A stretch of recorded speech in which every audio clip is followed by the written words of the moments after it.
You're listening to Factual America. This podcast is produced by Alamo Pictures, a production company specializing in documentaries, television, and shorts about the USA for international audiences.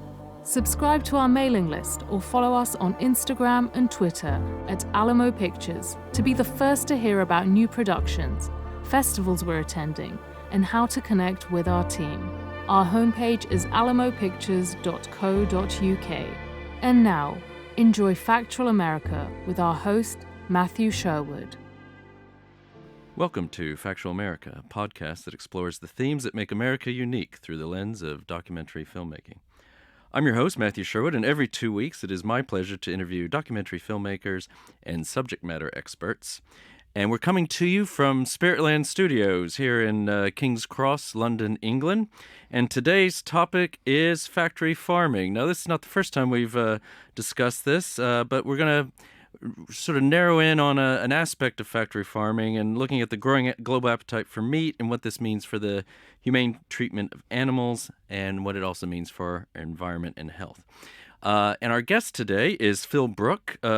Phil is a research and education manager at Compassion in World Farming. So welcome to Factual America. Good to be here. Yeah. Why don't you tell us a little bit about yourself and more specifically, what does Compassion in World Farming do? So, Compassion in World Farming, we're an animal welfare environment group. Yeah. Our main purpose is to try and get rid of factory farming, to have, if we could keep animals, to make sure they're kept in better conditions, to encourage people to eat less but better meat so that we don't need so much land to produce food for people, so there's more land left for nature.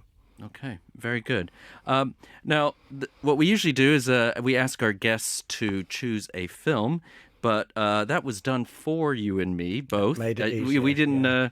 We didn't really have a choice, and I'm glad we didn't, because where Phil and I have met previously is the Global Health Film Festival. Now, Global Health, it was a great film festival that we attended back in December.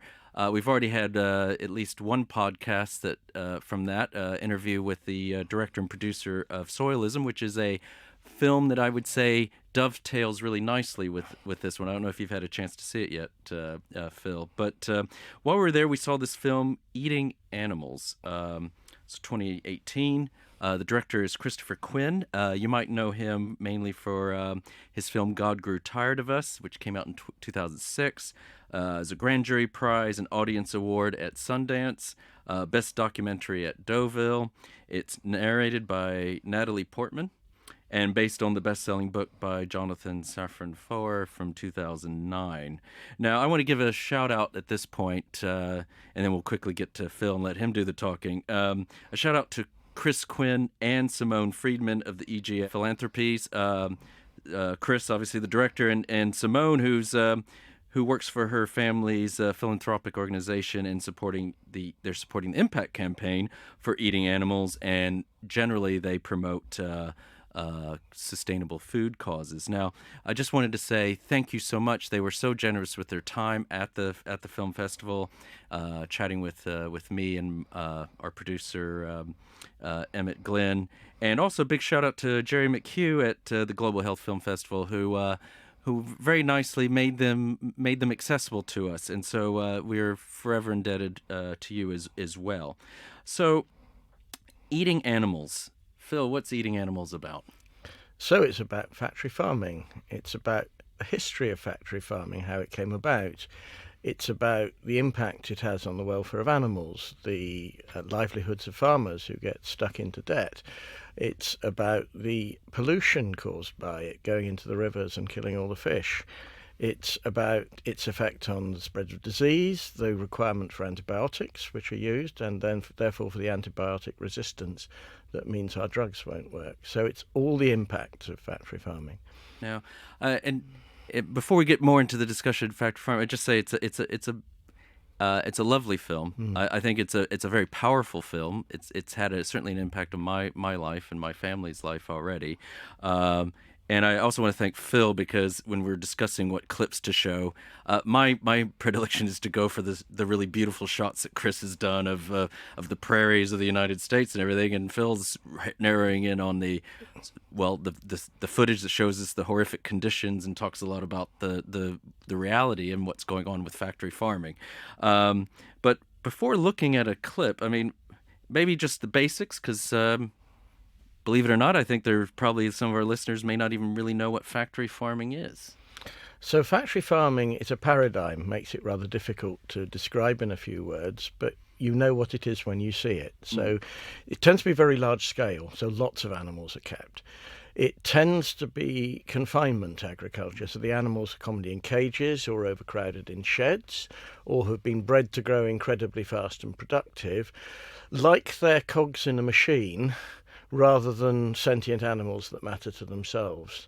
And so perhaps you remember Charlie Chaplin's film from the 30s, where he showed workers on a production line, and their interests were subordinated to the needs of the factory. And the same happened starting about the same time to animals, that they became simply objects of production rather than creatures that mattered in themselves. Yeah. And that's the paradigm. And so many of the characters, and there's just an amazing cast of characters in this film, and that's what all great documentaries have, is good characters. And in some ways, factory farming almost becomes is the backdrop. But they all, I think, the number of times the term widget is used, And I think this is a good point to get to that clip, the first clip we have, which we've got Natalie Portman, and along with Chris Quinn's imagery, talking about basically how we got here. So let's have a look at that clip now.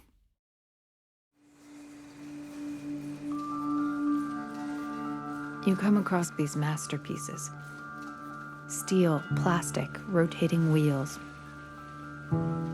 Mechanical arms repeating the same motion, all brought together in the most ingenious ways to produce more and more.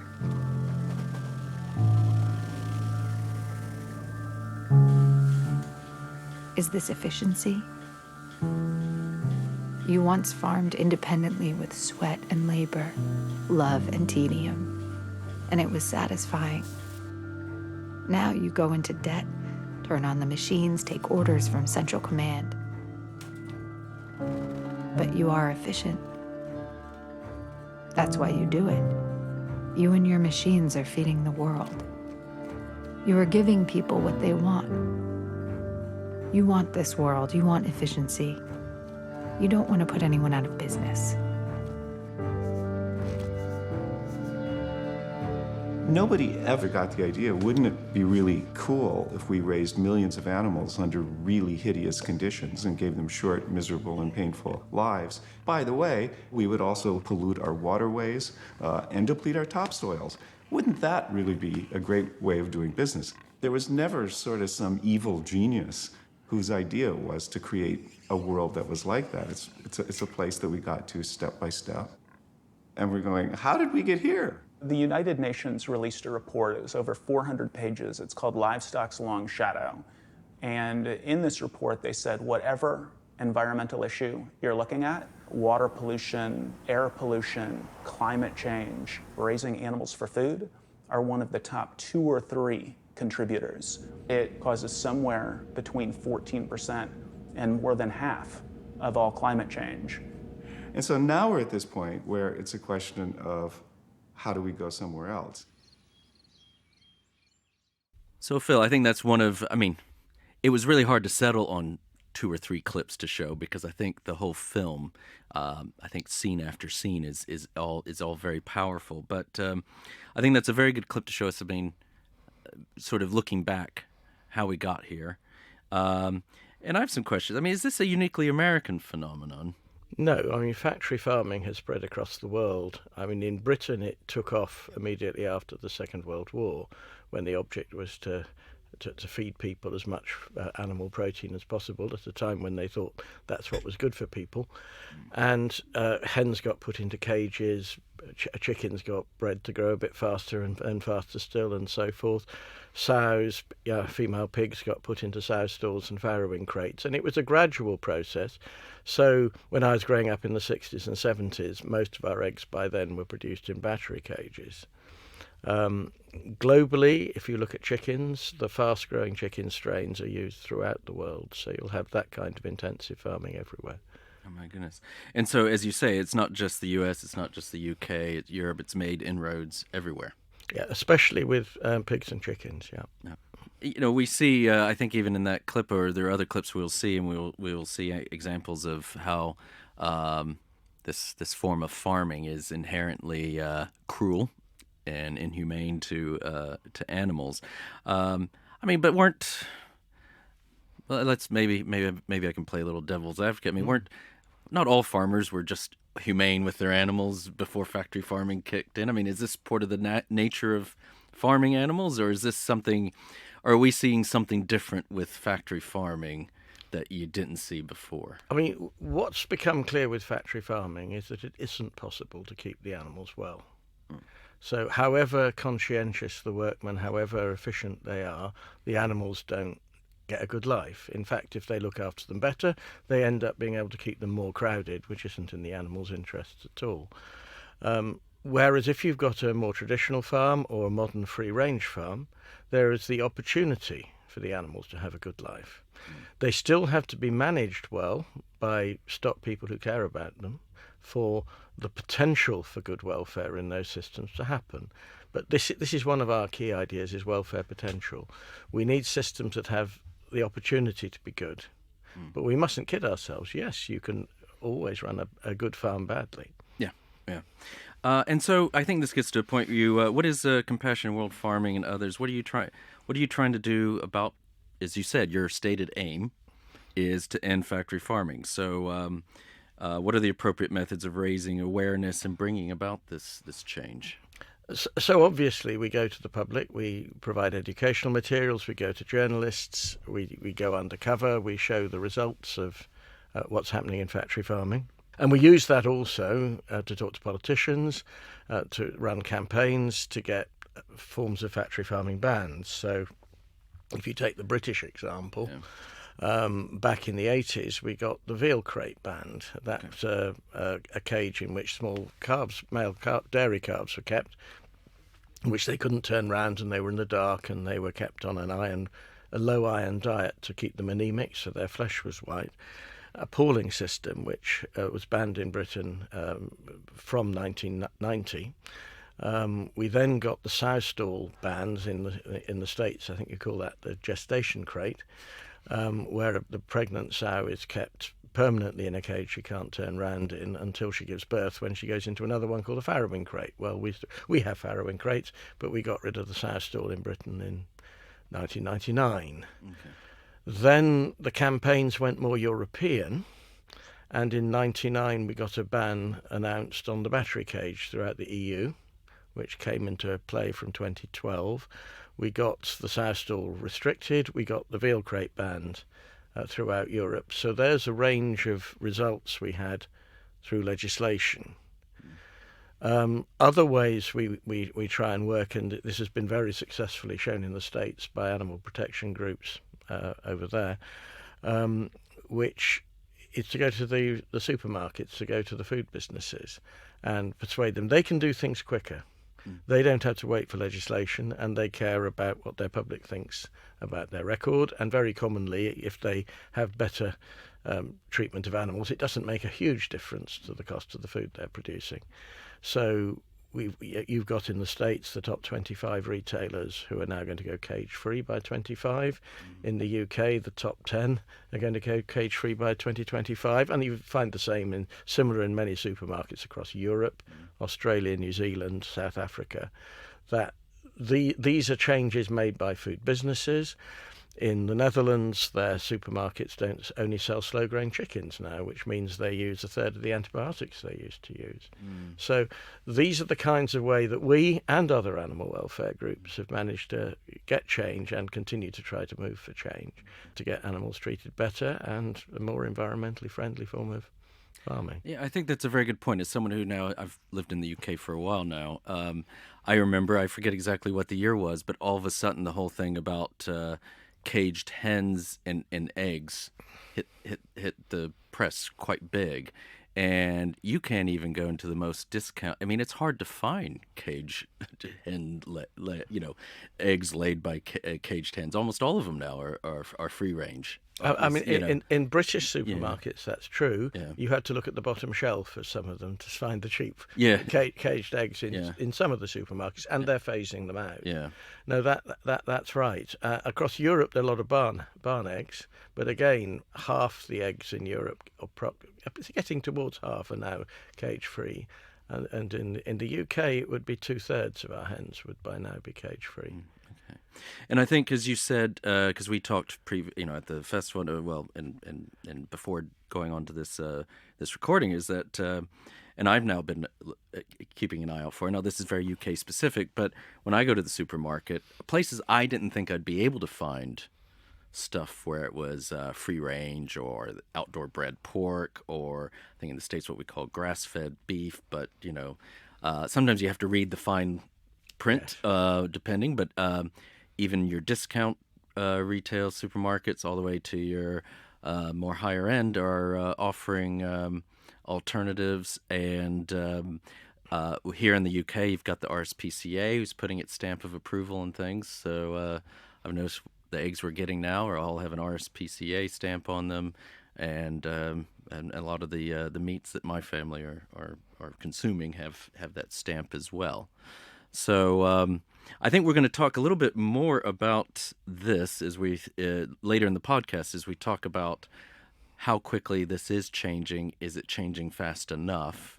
And what are the solutions for the issues? Because as we discussed in another podcast, actually with the directors of this other film that we looked at called Soilism, is that and they had some similar statistics. World population is going to be, by the 2050, is going to be about 9 billion, I think. That's the projection. Yeah, and I think when I was a boy, roughly the world was consuming about 7 billion animals a year. It's now up to 50 billion, and they're projecting in current rates it's going to get up to 100 billion animals a year that are going to be consumed on the globe. It's about 75 billion. Is it now 75? Today, and probably 83, if you count hens and cows, 83 used for food each year. Yeah. And that doesn't include probably 100 billion fish. Farm fish, and about 1,000 billion wild fish. So there's a lot of animals. So I think that would be a good time to look at this next clip. It's one that, it's hard to say near and dear, but I think it speaks a lot to Phil in terms of Compassion World Farming's involvement with this farmer named Craig Watts in North Carolina. He was a poultry farmer, and this says a lot. It says there's... don't need to say, I don't think we need to be shy about this, but a lot of the images that you see, if those who are watching and not listening, there's some shocking stuff you're going to see in this film. But you helped. We'll talk about this on. There's a clip, and then there's going to be then we'll go to a break, and then after the break, Phil and I can talk more about it. But this is this poultry farmer who was a whistleblower, and sort of the effects that had. Both in terms of the public awareness and also in terms of Craig's own life. So let's watch that clip now.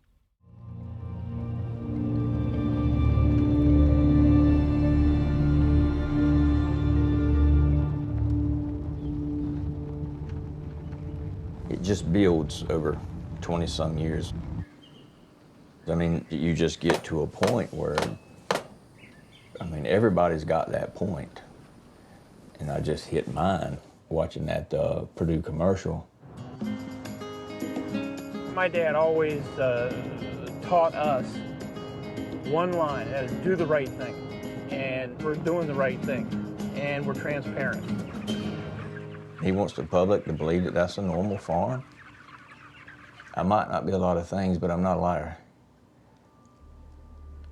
My granddaddy drilled that into me very good.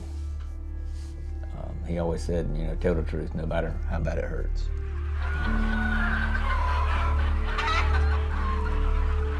I've seen birds with 4 legs, no eyes, bacteria-laden intestines. You'll smell that walking in the door. That can be horrendous. And you'll see heart attacks. They call them flip-overs. We call it water belly. This will get purple, and it's just full of fluids. It's an absolute breakdown of the heart, lungs, and whatnot. I'm not a vet, but that's not normal. Rubber. The legs folded completely in half. I really don't know what happens. It's just so soft that it doesn't snap.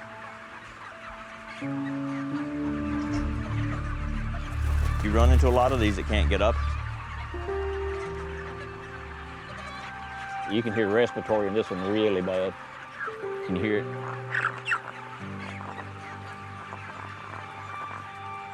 This is your premium prime time, no antibiotic ever, cage-free, humanely raised, blah, blah, blah, blah, whatever else is on that label.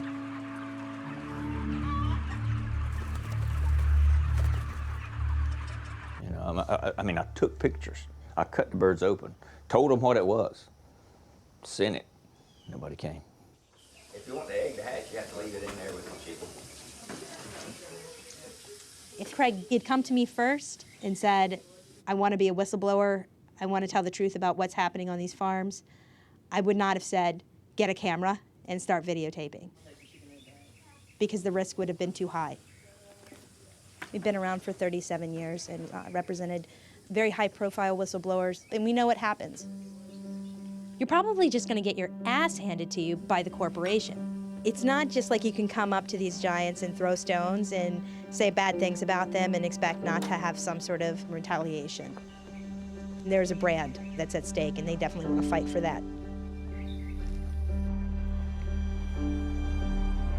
We were going through the government route, and what we found out was if you step in that congressman's office, time you leave, the chicken counselor knows that you were just there. That's just the way it is. And I found out, okay, the hot buttons video. I'm Craig Watts. I am a contract poultry producer with Purdue Farms. Leia released a video in the New York Times, picked it up, and then they got it on the Reddit board, and it's just like, damn it. Forbes and Washington Post and front page of Reddit and New York Times, Wired. It really upset people. And the next thing you knew, there was 500,000 views in 24 hours, and I was like, oh, shoot, I didn't expect that. They dispatched a team of welfare experts to my farm, company people. 6 visits in 10 days, if I remember right. How are you doing today? I'm doing like I was the other day. Yeah. They were telling me my welfare standards on my farm weren't up to their standards. How can I be so bad and finish first in your tournament system? The whole thing was to get me to the breaking point.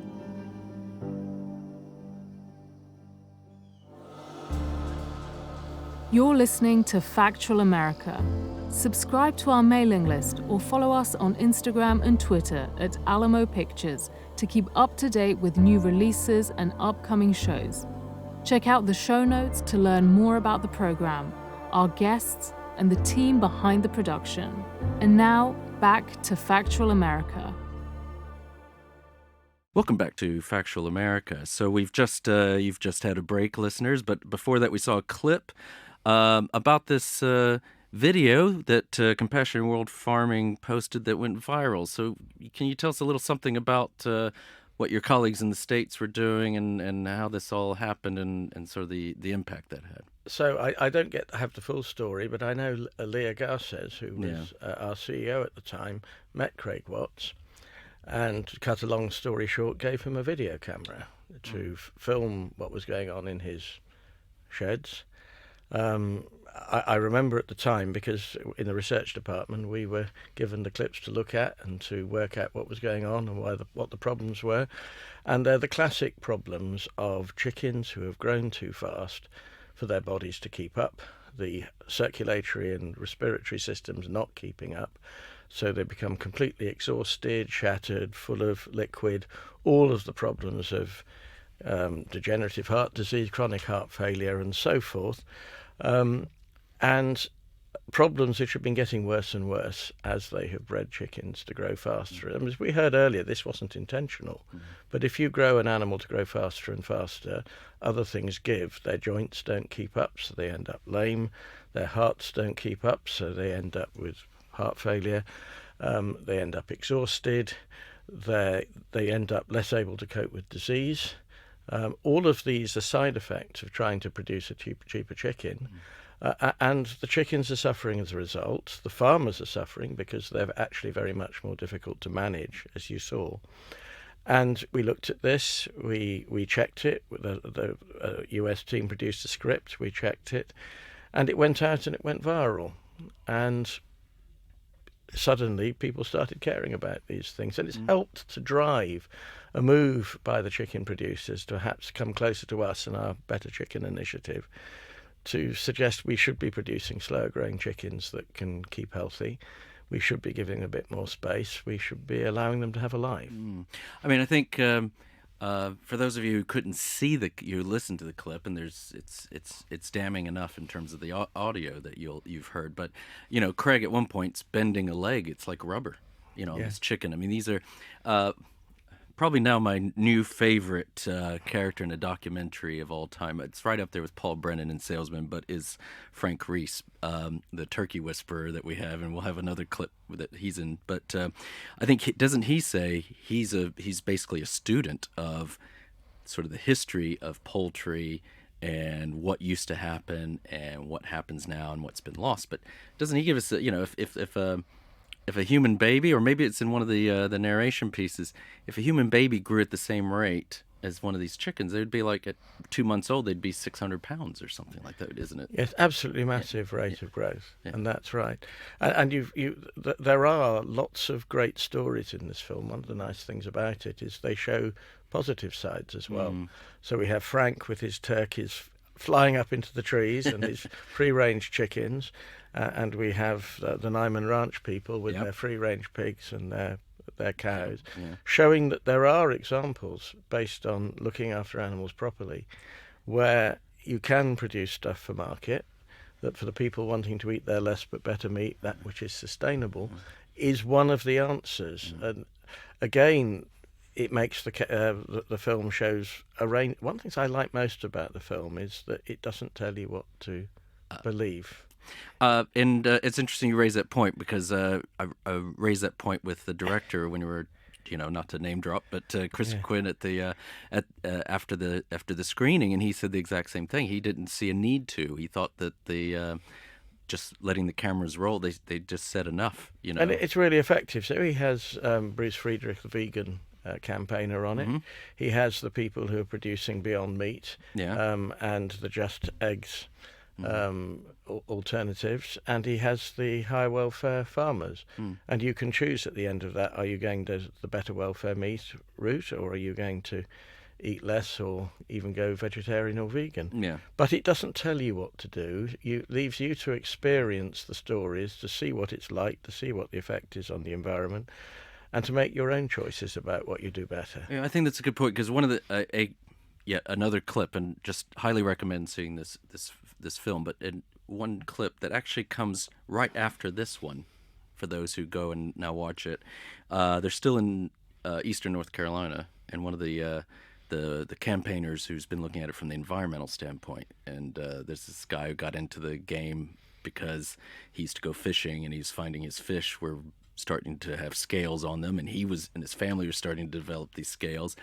And he said the thing is, I think you're thinking sores. Sores, yes. Well, sores with scales on them or something. But I don't mean fish scales. Yes, good point. But I think, as he keeps saying, we can see everything, and there's all these pink lagoons, which is where all the excrement goes, all over eastern North Carolina.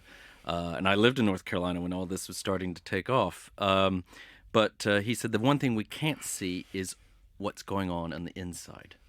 And I think what this film does as best as it can, and I guess probably what your campaigns are about as well, is trying to get footage from the inside so people can, you don't even have to say anything. This is the conditions. And so make your own decision about the choices you make. I mean, that gets back to Craig. I have some affinity for Craig. I think he might even be a distant relative. He only lives a few miles from where the Sherwoods hail from, on the other side of the North Carolina-South Carolina border. I've been to Fairmont and that area. This is a guy who was winning. I mean, we don't want to. We could go into a discussion about the whole tournament system that you have in poultry farming in the United States. But they show his hats, and one's Purdue Farms, Dillon, South Carolina. So that's where the Sherwoods of my Sherwoods branch is from. And I remember when that Purdue factory went in. But this guy was winning tournaments. I mean, he was one of their, at least in a few years there, he was one of their best producers, and he is still racking up. I mean, he says what, he's got $500,000 in debt or something like that.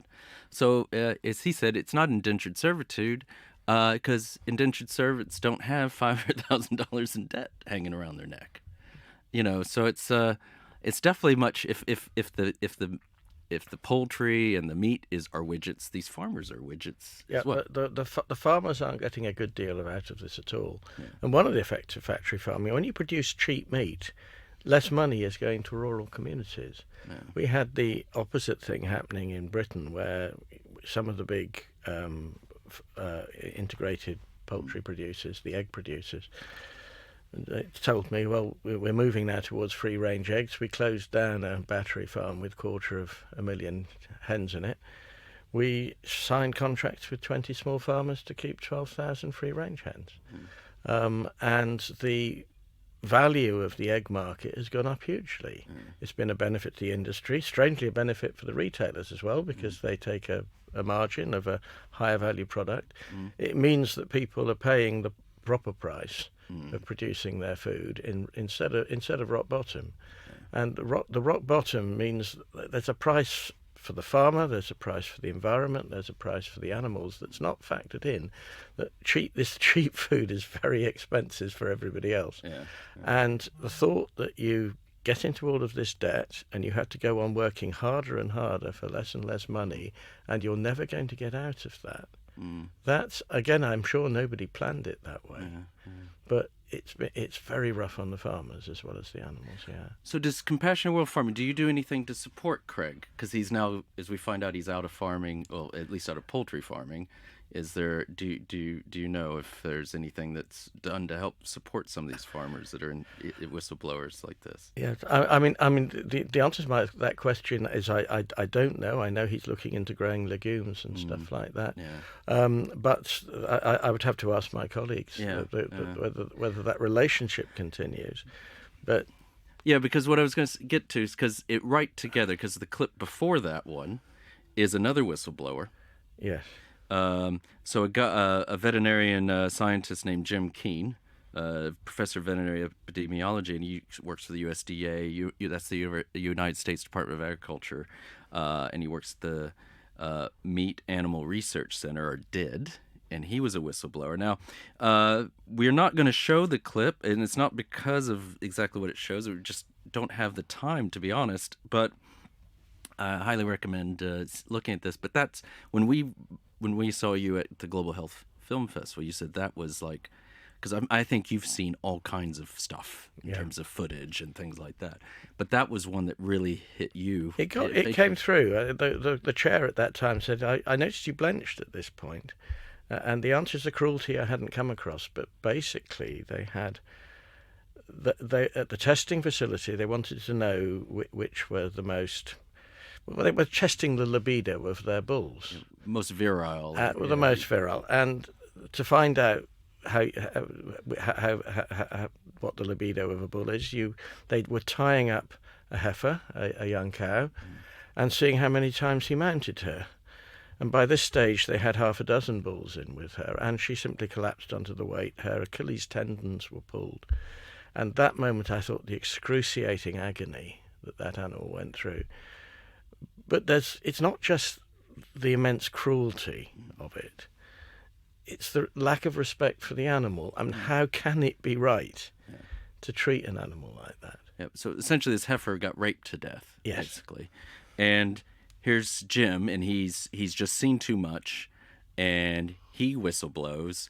And so this film, as much as it is about factory farming, I think it's also about whistleblowers and people trying to do the right thing, and then the resistance they face. I mean, I think it even came out in with the clip we just saw with Craig, someone who would advise people what to do and not do when you whistleblow. But this has changed his life. I mean, he's didn't lose his job, but he had to move away. His marriage has failed. I mean, it's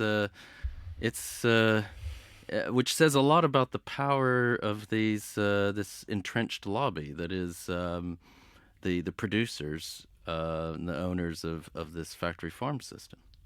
Yes, and I mean the whistleblowers have to be brave, and they have to know they're taking risks. There are people who support them, and they're shown in the film, who advise them legally and so forth. It takes a great deal of courage to do that, and people have to do that with knowing what the situation is.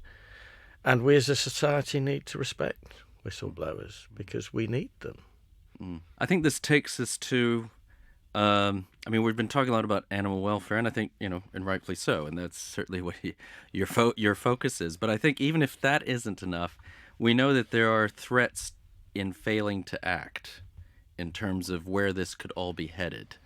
And I think that takes us in this winter of coronavirus, and as someone who lives where they had the first couple of confirmed cases in the UK, I think this is a good clip to look at, if you don't mind, Phil, where I had to do it, so I wanted to get Frank Reese in one of the clips. So we start off with Frank Reese discusses this, but he also talks about what's happened with the kind of chickens they're breeding and the antibiotics, and then we look at how this could create a global pandemic. So let's watch that clip now.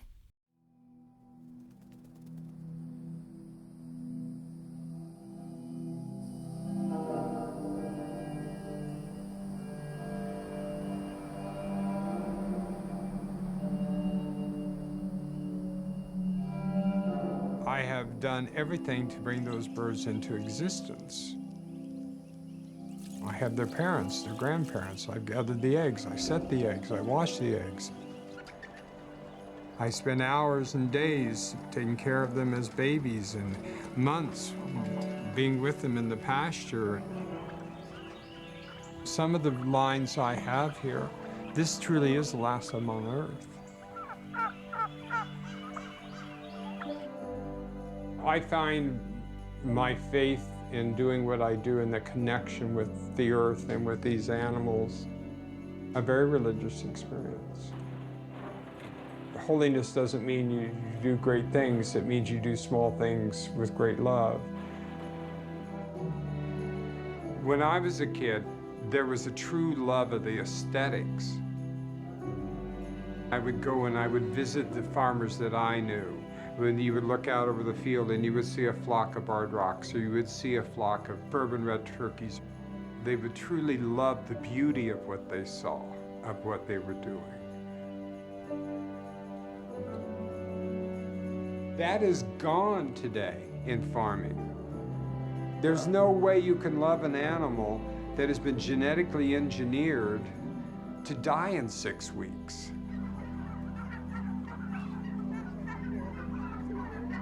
I've come to learn why annually billions of birds are fed antibiotics.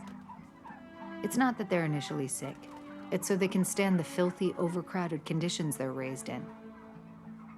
It's because their bodies have been modified to grow 4 times more quickly than they would naturally, leading to diseases that make drugs essential. Nearly 80% of all antibiotics produced by the pharmaceutical industry are used for factory farm animals.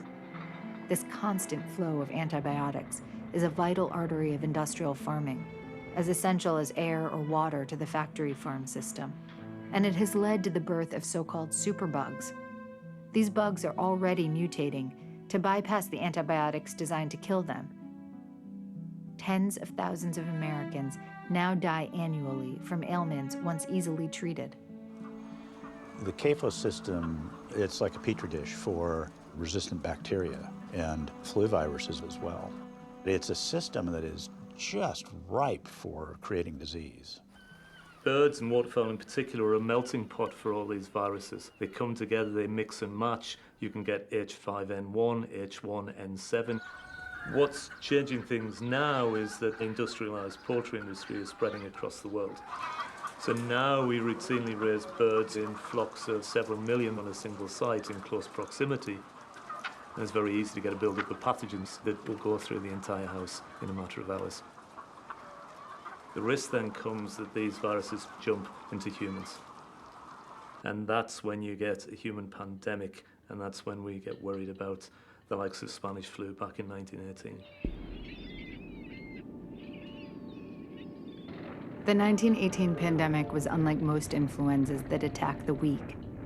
This one preyed on the young and healthy. The virus spread around the world, traveling on boats that moved across the oceans. Estimates suggest that 1/3 of the world fell ill. 25 million died in a 25-week period. By now, the deadly strain of influenza had not disappeared from the planet, even though it had largely disappeared from our minds. Where is the virus now? Is it en route on the wings of a bird?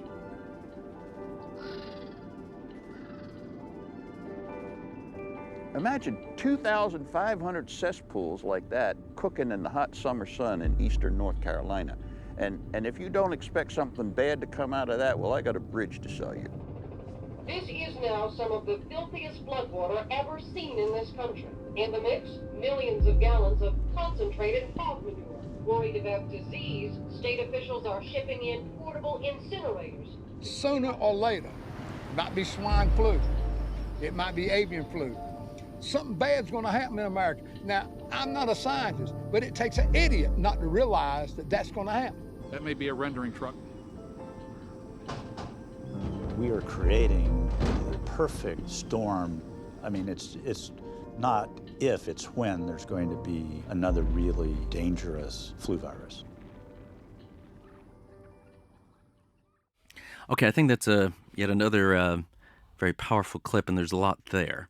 But I think maybe first of all start with, there's talk about a global pandemic, but even before we get that, what we could cause that, there's this whole issue about the need for massive amounts of antibiotics to even make this whole factory farming system viable.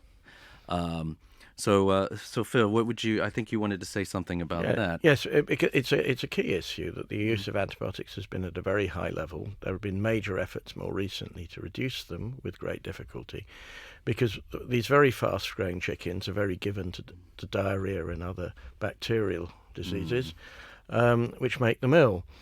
And a simple experiment's been carried out in the Netherlands. They had this big campaign, the Plofkip campaign, that resulted in all the supermarkets going for slow-growing chickens. So the 40% of the chickens that the Dutch now grow for their own market are slow-growing. Some of them have more space as well. The 60% that they're exporting to countries like mine, Britain, are fast-growing. And they've reduced antibiotic use in all of them, but 1 in 3 of the fast-growing chickens needs antibiotics. 1 in 10 of the slow-growing ones need antibiotics. And there's tantalising evidence that those that are grown with extra space and grow even more slowly is down to 1 in 20. So a really key effect of moving towards a slow-growing chicken is less need to use antibiotics to keep them well. And it's one of those clear signs. They're less prone to get foodborne diseases like Campylobacter, again, because they're more resistant, because they're more robust, because they're healthier.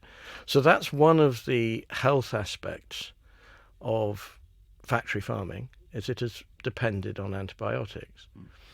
Now, the impact of the way we treat our animals is also leading to a lot of these pandemics. Now, they're not all caused by factory farming, but they tend to be caused by bad practice.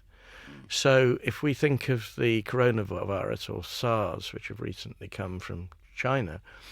These are the result of wild animal markets where they've got very, very stressed animals caught in the wild being sold live for food. And next to them, they have chickens and people in close proximity.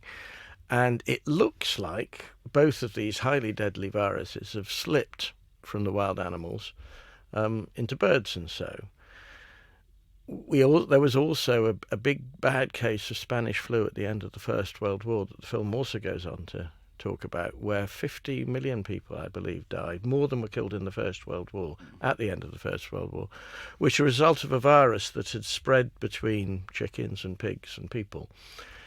And the numbers of animals that we keep, and increasingly the more you have in one big farm, the more you've got the opportunity for new viruses to mutate, and occasionally one of them may prove to be a deadly one.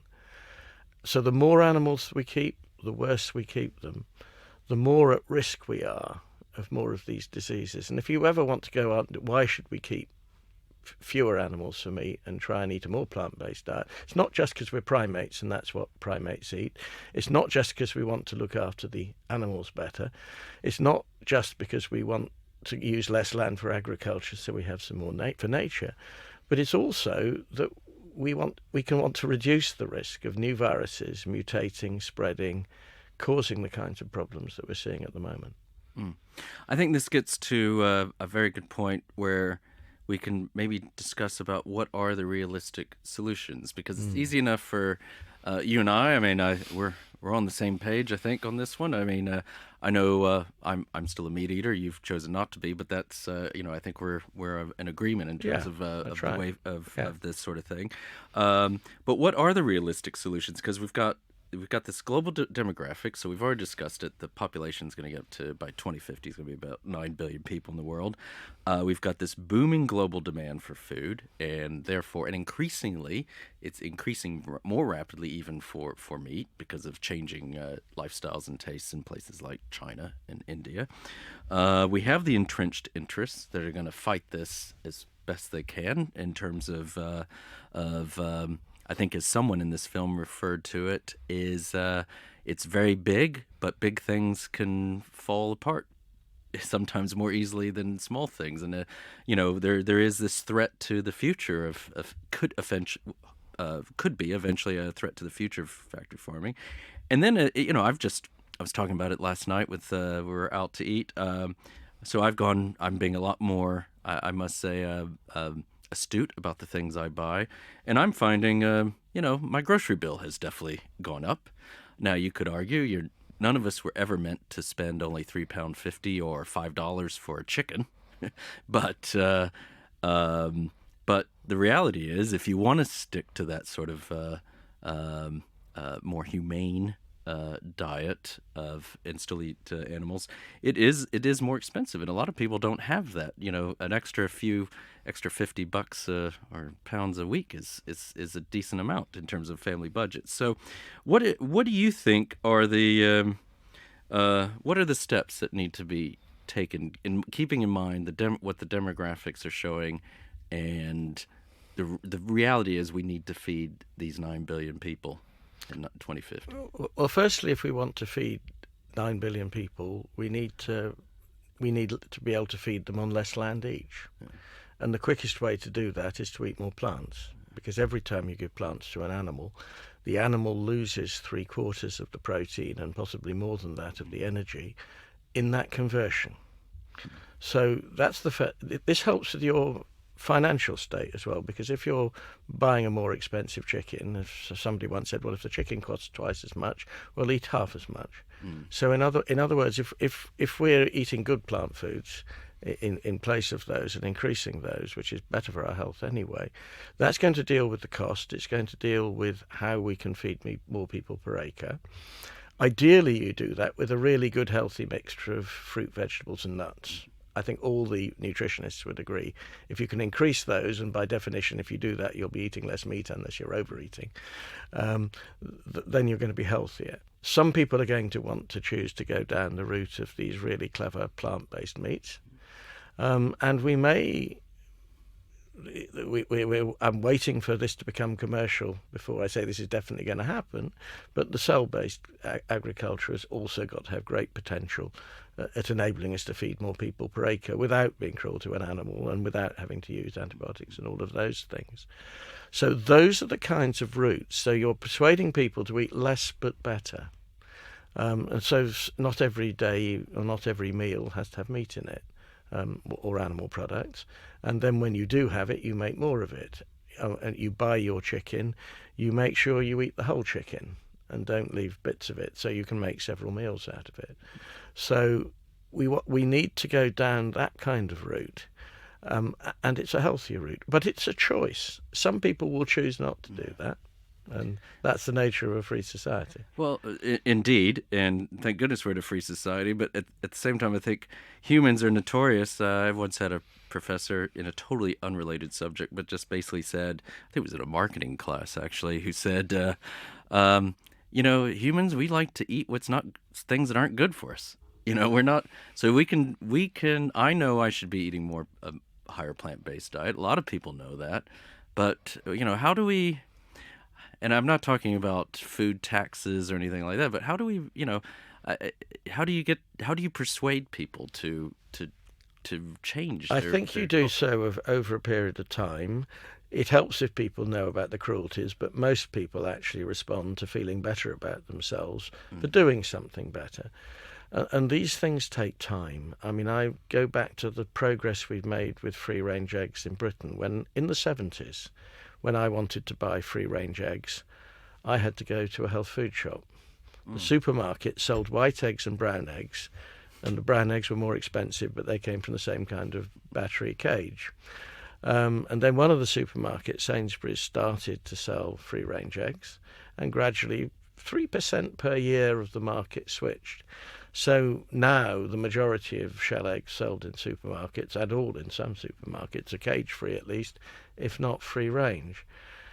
And that's the kind of approach I think we need with more people. We need to stop the idea that we need to sell more and more meat because that's good for business. We need to start spreading the idea from governments and elsewhere and through school food and all of those things that we need a healthier diet. We need one that has moderate amounts of meat, that has good plant-based alternatives. And we need to keep developing these increasingly better meat. I tried one of those Beyond Meat sausages the other day, and it brought back memories of my meat-eating days as a small child. I didn't particularly like sausages, but you know how nostalgia works to make you feel good about things you used not to like. It was a nice feeling. It was there. And people are getting cleverer and cleverer. As I said earlier, it'd be better to eat lentils, and you can actually do great things with lentils. And people are really good cooking. We need to train more people to cook. We need to teach nutrition. We need to do all of these things. But it's gradual. It's stage by stage. But it's everybody acting together and saying, well, actually, we need to change the direction we're going. Not to tell people what to do. Let them work out that this is a better way. And I think that's a very good point. And I think maybe the proof that we're seeing, it comes up at the end of that film, and you can do a little research as well, is that some of these big corporate producers, these poultry companies and others, are buying stakes or making investments in some of these alternatives. And I don't think it's an effort to then shut them up or shut them down. I think they see it's about diversification. It's good business, actually. If this is potentially where things are going, then you need to start diversifying, and they probably want to get in on the action as well. Because if they're driven by nothing else, it's certainly a bottom line. Yes, they see themselves as protein producers, and there's no longer this magic thing. It has to be animal protein. Protein is protein. Yeah. I mean, I think this also gets to. I've mentioned this before. I think. I just think my own father. I mean, he's hello, Dad. He's 90 years old, and he tells me when he was growing up, they had a chicken on a Sunday, and every other meal of the week was. It wasn't that they thought of themselves as vegetarians. This is he's long before any hippies or any alternative lifestyles. It's just it was a lot of rice and beans and that sort of thing. So we just, I guess it's probably from the 60s, 70s onwards, we got in this state where we almost got into this mindset that every meal had to have some sort of a meat-based protein to it.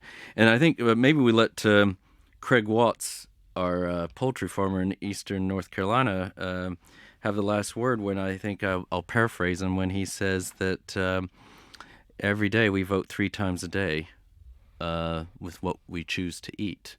And I think that is something that we should all remember, not just in terms of animal welfare, but the sort of the planet we're leaving for our descendants and also our own health.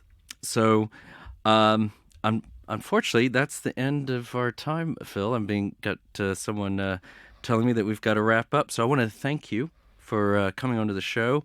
How best can people follow Compassionate World Farming? I mean, we'll have some links in the show notes, but what's the best way?